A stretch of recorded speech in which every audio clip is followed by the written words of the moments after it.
അസ്സലാമു അലൈക്കും. എന്റെ പേര് അജയ് എന്നാണ്. സ്വർഗത്തിൽ പോകാൻ ഇസ്ലാം സ്വീകരിക്കേണ്ടത് നിർബന്ധമാണോ?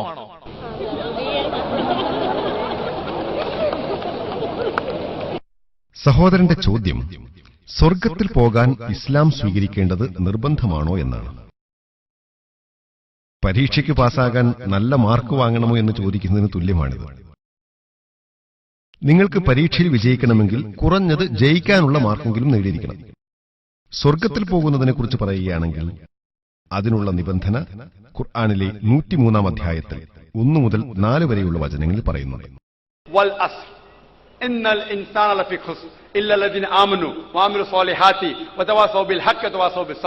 കാലം തന്നെയാണ് സത്യം, തീർച്ചയായും മനുഷ്യൻ നഷ്ടത്തിൽ തന്നെയാകും.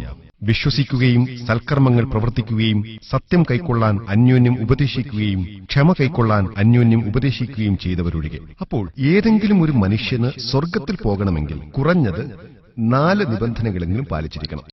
ഒന്നാമത്തേത് വിശ്വാസം ഉണ്ടാകണമെന്നതാണ്. അതായത് ഈമാൻ ഉണ്ടാകണം എന്നത്. ഏകനായ ദൈവത്തിൽ വിശ്വസിക്കണം, ദൈവത്തിൽ പങ്കു ചേർക്കരുത്, മുഹമ്മദ് സല്ലല്ലാഹു അലൈഹി വസല്ലമയിൽ വിശ്വസിക്കണം തുടങ്ങിയ കാര്യങ്ങളെല്ലാം വിശ്വാസത്തിൽ ഉൾപ്പെടും. രണ്ടാമത്തേത് സൽക്കർമ്മങ്ങൾ ചെയ്തിരിക്കണം എന്നതാണ്. വിശ്വാസത്തിനു പുറമെ സൽക്കർമ്മങ്ങളും പ്രവർത്തിച്ചിരിക്കണം.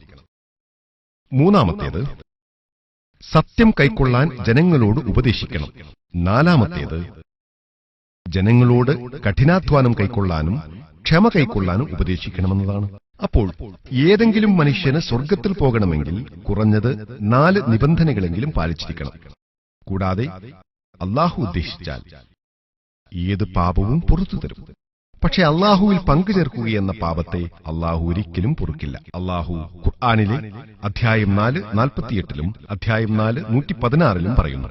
തന്നോട് പങ്കുചേർക്കപ്പെടുന്നത് അല്ലാഹു ഒരിക്കലും പൊറുക്കുകയില്ല. അതൊഴിച്ചുള്ളതെല്ലാം അവൻ ഉദ്ദേശിക്കുന്നവർക്ക് അവൻ പുറത്തു കൊടുക്കുന്നതാണ്.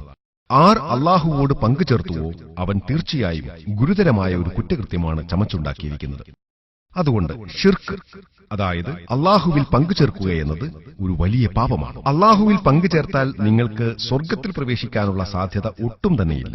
മറ്റു പാപങ്ങൾ അല്ലാഹു ഉദ്ദേശിച്ചാൽ പുറത്തു തരും. പക്ഷെ സ്വർഗത്തിൽ പോകുമെന്ന് ഉറപ്പുവരുത്തണമെങ്കിൽ കുറഞ്ഞത് 4 കാര്യങ്ങൾ നിങ്ങളിൽ ഉണ്ടായിരിക്കണം. വിശ്വസിക്കണം, സൽക്കർമ്മങ്ങൾ ചെയ്യണം, സത്യം കൈക്കൊള്ളാൻ അന്യോന്യം ഉപദേശിക്കുകയും ക്ഷമ കൈക്കൊള്ളാൻ അന്യോന്യം ഉപദേശിക്കുകയും ചെയ്യണം. സഹോദര, ഞാൻ നിങ്ങളോട് ഒരു ചോദ്യം ചോദിക്കാൻ ആഗ്രഹിക്കുന്നു. നിങ്ങൾക്ക് സ്വർഗത്തിൽ പ്രവേശിക്കണമെന്ന് ആഗ്രഹമുണ്ടോ? തീർച്ചയായും ഉണ്ട്. ഞാൻ മനസ്സിരുത്തി തന്നെ പറയുകയാണ്, എനിക്ക് ഇസ്ലാം സ്വീകരിക്കണമെന്നുണ്ട്. അപ്പോൾ സഹോദരന് സ്വർഗത്തിൽ പോകണമെന്നുണ്ട്. മാഷാ അല്ലാഹ്. അദ്ദേഹത്തിന് സാക്ഷ്യവചനം പറയണമെന്നുമുണ്ട്. ആരെങ്കിലും നിങ്ങളെ ഇസ്ലാം സ്വീകരിക്കാൻ നിർബന്ധിക്കുന്നുണ്ടോ? ആരും എന്നെ നിർബന്ധിക്കുന്നില്ല. ശരി. ആരെങ്കിലും സാമ്പത്തികമായി സമ്മർദ്ദം ചെലുത്തുന്നുണ്ടോ? ആരും എന്നെ സാമ്പത്തികമായി സമ്മർദ്ദം ചെലുത്തിയിട്ടില്ല. ആരെങ്കിലും നിങ്ങളിൽ സമ്മർദ്ദം ചെലുത്തുന്നുണ്ടോ? നിങ്ങൾ സ്വന്തം ആഗ്രഹത്താൽ തന്നെയാണോ ഇസ്ലാം സ്വീകരിക്കാൻ ആഗ്രഹിക്കുന്നത്? ആരും എന്നെ നിർബന്ധിക്കുന്നില്ല. ഇസ്ലാം ഒരുപാട് നല്ല കാര്യങ്ങൾ പഠിപ്പിക്കുന്നുണ്ട്. ഇസ്ലാമിൽ എനിക്ക് ഏറ്റവും ഇഷ്ടപ്പെട്ടത് എന്താണെന്ന് വെച്ചാൽ ഒരു ദൈവം മാത്രമേ ഉള്ളൂ എന്നത് തന്നെയാണ്. സഹോദരൻ പറയുന്നത് ഇസ്ലാമിൽ ഒരുപാട് നല്ല കാര്യങ്ങൾ പഠിപ്പിക്കുന്നുണ്ടെന്നും ഇസ്ലാമിൽ ഒരു ദൈവം മാത്രമേ ഉള്ളൂവെന്നും അതുകൊണ്ട് അദ്ദേഹത്തിന് ഇസ്ലാം സ്വീകരിക്കണമെന്നുമാണ്. വിഗ്രഹാരാധന നിഷിദ്ധമാണെന്ന് നിങ്ങൾ അംഗീകരിക്കുന്നുണ്ടോ? അതെ, തീർച്ചയായും നിഷിദ്ധമാണ്. മുഹമ്മദ് സല്ലല്ലാഹു അലൈഹി വസല്ലം അല്ലാഹുവിന്റെ അന്തിമ പ്രവാചകനാണെന്ന് നിങ്ങൾ അംഗീകരിക്കുന്നുണ്ടോ? അതെ, അംഗീകരിക്കുന്നു. ഇൻഷാ അല്ലാഹ് ഞാൻ നിങ്ങൾക്ക് സാക്ഷ്യവചനം പറഞ്ഞുതരാം. നിങ്ങൾ എന്നെ പിന്തുടർന്ന് പറയണം. ഇൻഷാ അല്ലാഹ് നിങ്ങൾക്ക് സ്വർഗം ലഭിക്കാനായി ഞാൻ അല്ലാഹുവിനോട് പ്രാർത്ഥിക്കാം. Thank you. അഷ്ഹദു അഷ്ഹദു അല്ലാഹ് അല്ലാഹ് ഇലാഹ ഇലാഹ ഇല്ലല്ലാഹ് ഇല്ലല്ലാഹ് വഅഷ്ഹദു വഅഷ്ഹദു അന്ന മുഹമ്മദൻ അബ്ദുഹു വറസൂലുഹു.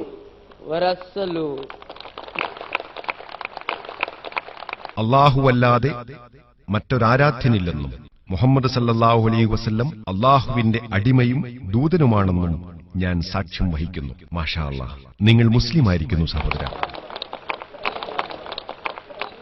സാർ, എനിക്ക് നല്ലൊരു പേര് നിർദ്ദേശിച്ചു തരാമോ?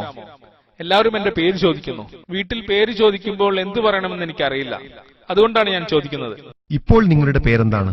അജയ് കുമാർ. സഹോദരന്റെ പേര് അജയ് കുമാർ എന്നാണ്. അതുകൊണ്ട് ഞാൻ എ എന്ന അക്ഷരം കൊണ്ടുള്ള ഒരു പേര് പറയാൻ ശ്രമിക്കാം. നിങ്ങൾക്ക് നിങ്ങളെ ഇനി മുതൽ അബ്ദുള്ള എന്ന് പറയാവുന്നതാണ്. അബ്ദുള്ള എന്ന വാക്കിന്റെ അർത്ഥം ദൈവത്തിന്റെ അടിമയെന്നാണ്. അള്ളാഹുവിന് ആരാധന ചെയ്യുന്നവൻ എന്നാണ് അതിനർത്ഥം. അതുകൊണ്ട് അബ്ദുള്ള, ഞാൻ നിങ്ങൾക്ക് സ്വർഗം ലഭിക്കാൻ അള്ളാഹുവിനോട് പ്രാർത്ഥിക്കുന്നു. ആമീൻ. നന്ദി. ആമീൻ. ഞാൻ നിങ്ങൾക്ക് വേണ്ടി പ്രാർത്ഥിക്കാം. സ്വർഗത്തിനു വേണ്ടിയിട്ടും സ്വർഗം ലഭിക്കാൻ വേണ്ടിയും പ്രാർത്ഥിക്കാം.